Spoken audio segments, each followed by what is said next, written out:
Hey YouTube, you are about to watch a message from one of our weekend experiences at Tethered. The weekend experience is a 100% digital event with 100% real people in the chats ready to talk to you, to connect with you, to pray with you. There's also other elements besides just this message, but we want to make this message of hope and truth available to you to help you in your walk with Jesus. If you want to learn more about how to attend one of those weekend experiences, more about who Tethered is, what our mission is, where we're going, and other resources and ways to connect with us, you can find all of that at tethered.online. But for now, we hope you enjoy this message. Yes, welcome to the weekend experience where we are looking at you in 5 years. We're asking the big question, what if? Who do you want to be in the year 2026? What do you want your life to look like? And then we are breaking down intentional steps that you can take because every step matters. Every habit you form, it matters. All the things you do, big or small, they are adding up to a future you. And so we want to set in motion a better version of you. We want to release all of that awesomeness that's stored inside of you, and we want you to feel fulfilled and purpose-driven in your life. We want your life to be like an acorn. Not small and insignificant, but full of potential. I introduced this series talking about an acorn that fell into a pot in my backyard. And I go back there one day to find this little guy growing. This little acorn is one day going to be massive. It's going to provide shade for trees and shelter and home, shade for my family or somebody's family. It's going to be a source of life and living and prosper. All started with this little bitty thing that can so easily be stepped on top. And the same is true in your life. And so we want to tap in to that potential. You still have time to invite a friend though. And this is a perfect one to join. We're going to be talking about stupidly small habits that are going to add up to exponential change in your life. So go ahead, look in the chat. If you're watching this with us live, you can text an invite to a friend. If you're watching this on YouTube, what's up, YouTube family? You can hit the share button. We're so glad that you're here, and we encourage you, join us for one of our live weekend experiences. Just go to tethered.online. You can find all of it there. And then finally, before we really get into this, I want to let you know, we did this last week, that we're going to be giving you free coffee. So be sure to stay to the end to figure out how you can get your hands on that cup of joe. We're going to do something a little bit different than we normally do. We're going to start off with a question, right? 2 minutes on the clock, and you are familiar with this question. Where do you want to be, or what do you want to be doing in 5 years from now?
You know, Jesus has something to teach us when it comes to setting goals and thriving in our goals. And I understand that a lot of people here might have different perspectives of who Jesus is, but hopefully we can all agree that he was a brilliant individual. And he had this teaching style that's called parables. They were these little illustrations, these little stories he gave that helped his audience grasp this abstract idea into a very simple, basic concept. So I want to share with you one of those parables. It's called the parable of the mustard seed. If we were going to translate this to the series, you could say it's the parable of the acorn, right? But Jesus' version is a mustard seed, which is much smaller. It's a really short parable. Look what it says. The kingdom of heaven is like a mustard seed, which a man took and planted in his field. Though it is the smallest of all the seeds, when it grows, is the largest of all garden plants and becomes a tree, so the birds come and perch in its branches. It's been 2,000 years since Jesus told this parable, and yet the imagery is still vivid.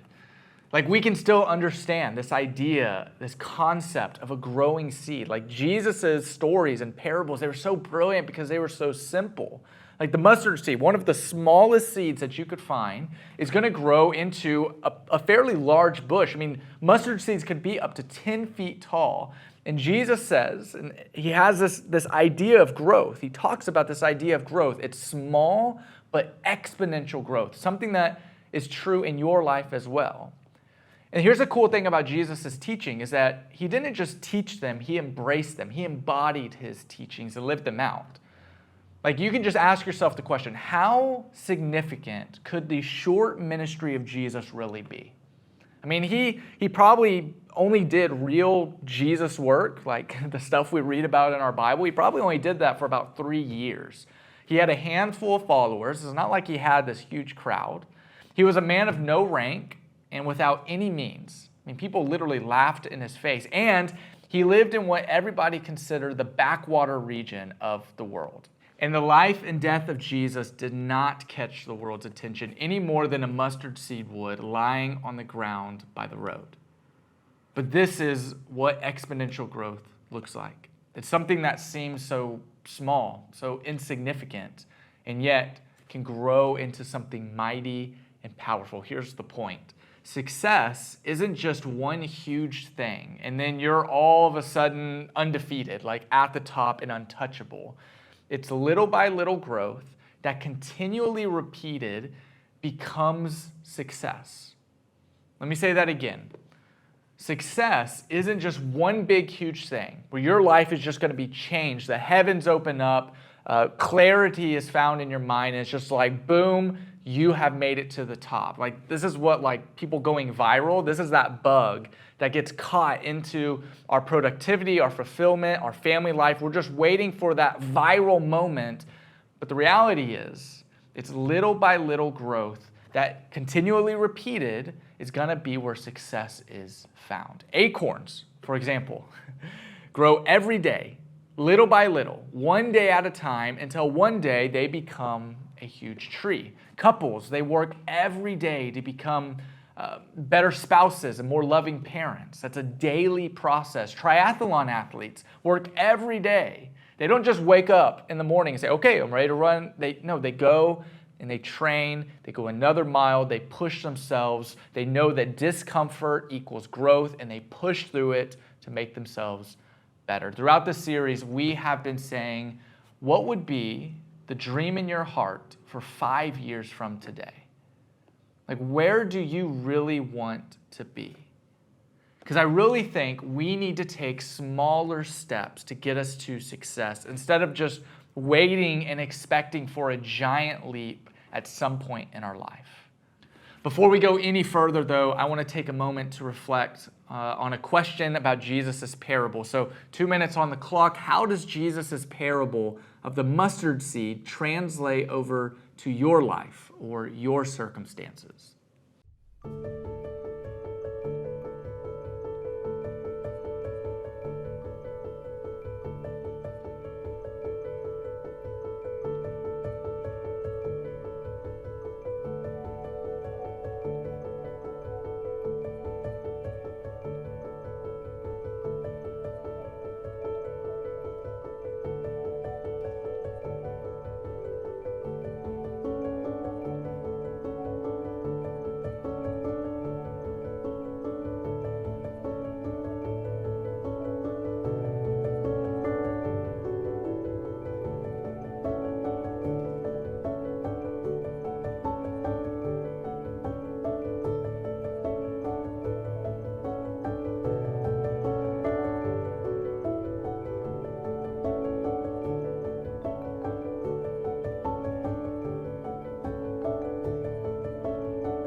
Don't despise the small things. We want instant success, but success happens in increments. And so what I want to do today is help you shrink your goals, which sounds a little bit strange to hear, but to shrink some of your goals into bite-sized versions. I love those bite-sized muffins. It's like I can take the glorious thing of a muffin and just pop all of it into my mouth, right? And I want you to be able to have some practical steps towards your goal. And some of that involves taking a bite-sized version of it and using incremental growth to reach that big goal that you have. I want to help you plant more mustard seeds. So my 4 words of advice for you to shrink down your goals and to approach all that God wants for you, to get all of that awesomeness out of you, here they are right here. Shrink your goals. Here's how you do it. Number 1, choose wisely. Number 2, make a plan. Number 3, keep score. And number 4, guard them aggressively. Don't worry, we will go through each of them. And let's start with the first one, choose wisely, because not all goals are created equal. You need to establish what's called keystone habits in your life. Now, a couple of examples of what a keystone habit looks like. One of them, it's a stupidly small, easy, simple goal, making your bed every morning. I know, that sounds strange. Like, wait, I'm trying to run a race, or I'm trying to get this big promotion, or I'm trying to be successful in my marriage. What does making my bed have to do with that? Well, here's the thing. Bed makers, just from studies they've done, bed makers are more likely to like their jobs, own a home, exercise regularly, and feel more rested. Just from making your bed. So a keystone habit is a stupidly easy, stupidly simple goal that you can do without having to wait for it. You can do today that's going to have, over time, exponential growth in other areas of your life. One example of those is making your bed. And another one is having family dinners around a table. Another study says this: families who habitually eat dinner together seem to raise children who have better homework skills, who hold higher grades, who have greater emotional control, and are more confident. Just from eating a dinner, a meal that you're already going to have, but doing it around a table with each other. Number 2 is to have a plan. Now, this is going to sound very similar to our specific goal breakdown because all of this kind of overlays with each other. We're just trying to perfect these good habits. But having a plan is part of shrinking down our goals to bite-sized versions, because becoming who you want to be in 5 years, asking that what if question, is knowing where you want to be and having a plan to get there. Like, if you have a destination to reach, you need a plan to arrive there. That is to say, to avoid blanket goals, right? So that would be like saying, I want to take a vacation on the West Coast, which is great. Eventually you will arrive to the West Coast, but when you get there, you're going to have to land in a certain place on the West Coast. And you need a map to get to that place. And all along the way, you are going to be stopping at pit stops. That's how I make a drive, a long one. I'm like, okay, I have 4 hours, but every hour I'm going to stop. And so I'm looking forward to that small stop in order to accomplish the big destination. And the same is true in our goals. We need to eliminate these blanket goals, and we need to get more specific with them. Not goals that cover everything, goals that lead us somewhere. Because if you aim for everything, you end up hitting nothing. Let me say it again, and you've probably heard an adaptation of this before. If you aim for everything, you're going to end up hitting nothing. Instead of a goal of eating healthier, it needs to be to stop eating after 7, or to stop snacking, or to join the Whole30 diet plan, or to eliminate blank from your diet. And what you'll do in the process is you're shrinking down your goal to something actionable that you can do today that's going to help you accomplish the bigger goals that you want in your life. Number 3, you need to keep score. Keep score. Franklin Covey once said that if you're not keeping score, then you're just practicing. And I don't want you just practicing in life. I want you winning and accomplishing and becoming who you want to be 5 years from now. Because here's the reality, and you've had this experience. When you walk into the bar and you're going to meet up with your friends to watch a ball game, you're a couple minutes late, what's one of the very first questions you ask? What's the score? Right? What's the score? What did I miss? What's happening? Because the interest is short-lived if you're just watching a bunch of people kick a ball around and it's like, there's no point, there's no purpose, and the same is true in your life. You need to set goals and you need to have ways to measure those goals. Why? Because if you want to keep yourself interested, you have to keep score. The easiest way to keep score is to write things down. Write them down in some kind of entry. So whenever I go and work out, I have a workout plan, and then I write down my weights. And then whenever I go back to it the next week, I know where I was lifting, so I know how to challenge myself, to make myself uncomfortable. I know where to start, right? And I know that because I've marked it down. Write down when you spend time with your family. I do this with my son Arlo. I have a habit tracker, and every time I take him on a walk, boom, I mark it off on my list. And I have a running sheet. Look how many days I've done this. All the time, hour after hour, I spent intentional time with him because it adds up. Reading your Bible can be the same way. Mark it down. Look at my streak. Look at what I'm accomplishing. I'm keeping score. Drinking water, I do this. I try to get 80 ounces every day. And so I drink a bottle, 16 ounces in. I drink my Yeti, 30 ounces in until I reach 80. I know I'm accomplishing my goals because I'm measuring my goals. And they're shrunk down goals so that every day I know I'm getting smarter and stronger and working towards who I want to be. If you want to absolutely life-changing change, then you need to track incremental steps that are going to add up to the life that you want. And then finally, number 4, we need to guard our goals, our micro goals. We need to guard them aggressively. It's easy to look at an acorn or a mustard seed or something as small as making your bed and to say, that's maybe not worth protecting, right? Okay, if I stop doing that, I'm aiming towards the big ones anyways, but we're really missing out on what exponential growth has to offer us. You must keep fighting for the things that you want to add up over time and stop skipping as many times as you can. Skipping twice is what the book Superhuman by Habit, missing twice, they call that habit suicide. Because here's the temptation whenever you skip something twice, reading your Bible, saying a prayer, taking your son on a walk, getting your 80 ounces, making your bed, all of these micro goals, if you skip them twice, here's the temptation. You wake up, you berate yourself, you allow that idea of failure, that voice in your head to sink in, and then you end up giving up entirely. So what you need to do instead is start a new chain. You missed it today, boom, I'm back on it. And don't worry, I'm not going to skip twice.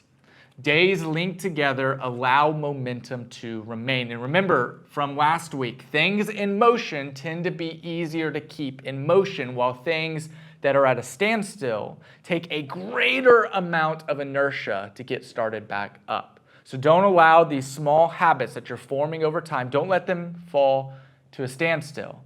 Keep them in motion. So which of these 4 habits, choosing wisely, having a plan, keeping score, and guarding aggressively, do you need to focus on more this week?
There's a Chinese proverb that says even a journey of 1,000 begins with a single step.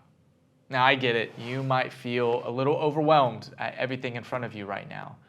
We've been looking pretty intensely at your next 5 years in this series. We're asking the hard question, what if? But remember, you get to where you want to be and you get to where you don't want to be the exact same way. Just one step.